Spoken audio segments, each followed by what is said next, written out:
Assalamualaikum warahmatullahi wabarakatuh. Kali ini saya akan mempresentasikan tugas kampanye praktik baik guna memenuhi persyaratan ujian akhir semester 1 mata kuliah Perspektif Sosiokultural Pendidikan dengan judul Penerapan Scaffolding pada Zone of Proximal Development atau ZPD di SD 2 Jatiwetan. Sebelumnya perkenalkan, nama saya Isna Rizka Amalia dari Universitas Muria Kudus dengan NIM 202430066 dari PPG Calon Guru Gelombang 2 2024. Apa itu scaffolding?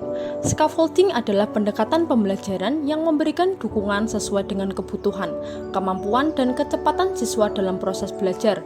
Sarah 2022. Dalam metode ini, guru memberikan bantuan secara bertahap kepada siswa, yang secara perlahan akan dikurangi seiring dengan meningkatnya kemampuan siswa, sehingga mereka dapat berkembang dan belajar secara mandiri. Siregar dan Barus 2023. Tujuan dari scaffolding adalah untuk meningkatkan proses pembelajaran melalui interaksi sosial, kemampuan belajar, serta minat siswa. Dari Rahmatian et al. 2016. Konsep ZPD atau Zone Proximal Development adalah salah satu elemen kunci dalam teori perkembangan kognitif yang dikemukakan oleh Lev Vygotsky. ZPD merujuk pada jarak antara kemampuan seorang siswa untuk menyelesaikan tugas dengan bimbingan orang dewasa atau melalui kolaborasi dengan teman sebaya, serta kemampuan untuk memecahkan masalah secara mandiri sesuai dengan potensi mereka. Dalam definisi ini, ZPD mencerminkan tingkat keterampilan yang dapat dicapai siswa secara mandiri atau tahapan perkembangan aktual. Sedangkan batas atas menunjukkan tingkat tanggung jawab tambahan yang dapat diambil oleh siswa dengan bantuan orang lain seperti guru atau tahap perkembangan potensial. Konsep ZPD menekankan bahwa interaksi sosial sangat penting dalam mendukung perkembangan anak. Danubroto 2015. Selanjutnya yaitu ada intervensi penerapan pendekatan scaffolding dalam ZPD. Pada siswa kelas 5 SD 2 Jatiwetan, umumnya banyak yang memiliki kemampuan pengetahuan yang sedang cenderung ke tinggi, tetapi ada beberapa siswa yang belum menguasai materi seperti teman-teman mereka. Dalam proses pembelajaran dengan menggunakan kurikulum Merdeka, untuk mata pelajaran Bahasa Indonesia, materi surat pribadi, kurikulum ini memungkinkan siswa untuk belajar secara mandiri dan berpikir kritis, sehingga memberikan perkembangan yang lebih baik bagi mereka. Dengan demikian, siswa dapat memperoleh kemandirian serta meningkatkan pengetahuan dan pengalaman mereka. Guru mendampingi siswa dalam memberikan bimbingan atau arahan dalam penguasaan materi secara bertahap, sehingga siswa secara perlahan diberikan kepercayaan untuk belajar secara mandiri. Dalam pembelajaran kurikulum Merdeka, peran guru sebagai scaffolder mencakup penyampaian informasi, motivasi, fasilitasi, dan evaluasi yang memungkinkan siswa untuk berpikir, berkreasi, dan berkembang. Pendekatan scaffolding memberikan kesempatan kepada siswa untuk menjadi lebih mandiri dengan penerapan yang disesuaikan dengan kemampuan masing-masing. Untuk menerapkan pembelajaran scaffolding, guru perlu memahami tingkat kemampuan kognitif setiap siswa yang dapat diketahui melalui Zone Proximal Development atau ZPD pada masing-masing siswa.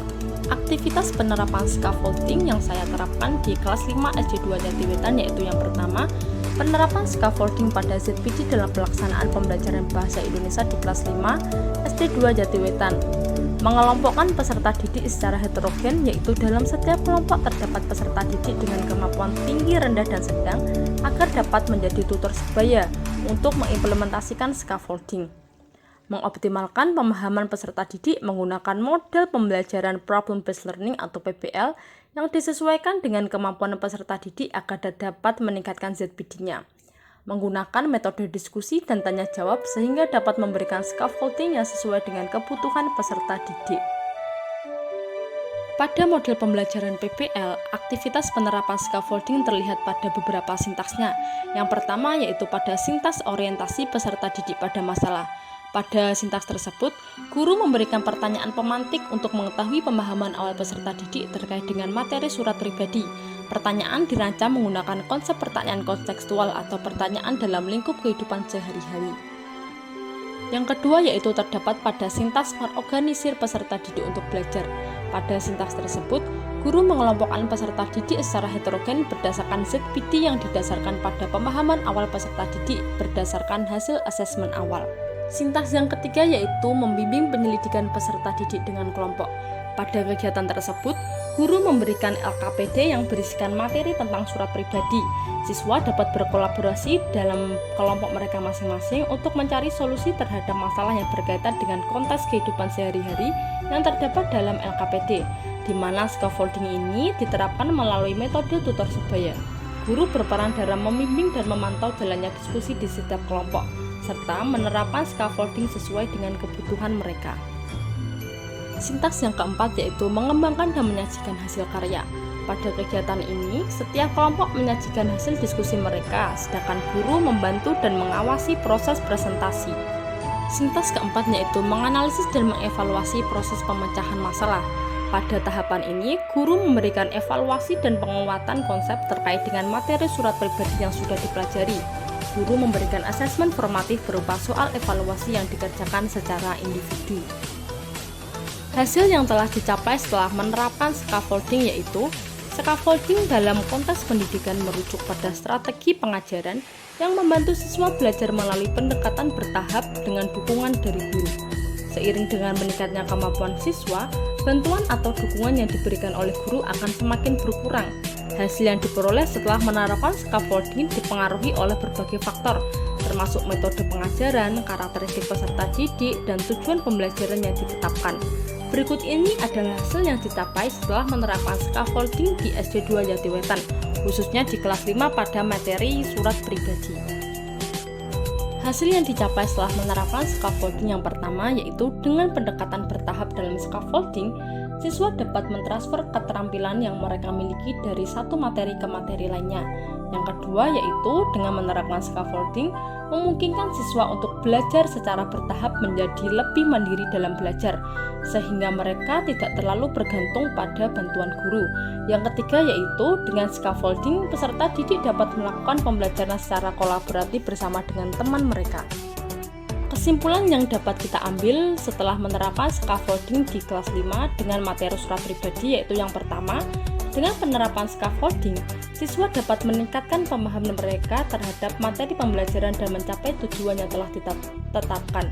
Yang kedua yaitu keberhasilan proses pembelajaran ditentukan oleh ketepatan dan kesesuaian pendekatan, metode, strategi, dan teknik pembelajaran dengan latar belakang sosiokultural peserta didik. Berikut ini daftar pustaka yang saya gunakan dalam penyusunan tugas ini. Sekian presentasi tugas dari saya untuk memenuhi ujian akhir semester 1 kampanye praktik baik dengan judul penerapan scaffolding pada Zone of Proximal Development atau ZPD di SD2 Jatiwetan. Jika ada kesalahan, saya mohon maaf. Wassalamualaikum warahmatullahi wabarakatuh. Terima kasih.